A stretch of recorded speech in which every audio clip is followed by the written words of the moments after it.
Certainly, we would let the UK speak for itself in terms of what sovereign decisions they're going to make about providing ammunition. But, I mean, make no mistake, I mean, this is yet another straw man through which the Russians are driving a stake.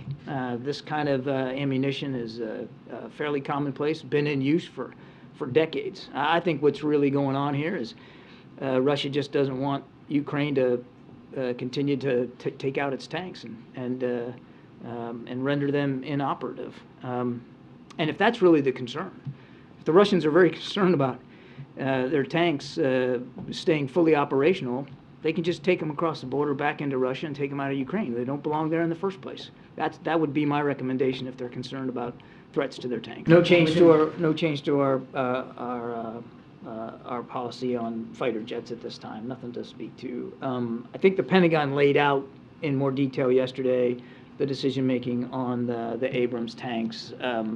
We have said from the very beginning, heck, we've been saying this since the war began, that we know there's a sense of urgency we all share. Time is no one's friend here in this war.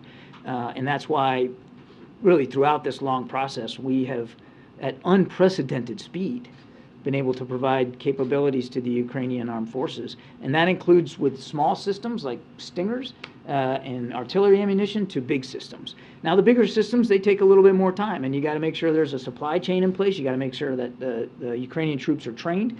So it does take a little bit more time. As they worked through the Abrams decision, which was through a different mechanism than drawdown authority, the Pentagon was able to find a workaround to get a version of the Abrams tanks there a little bit sooner.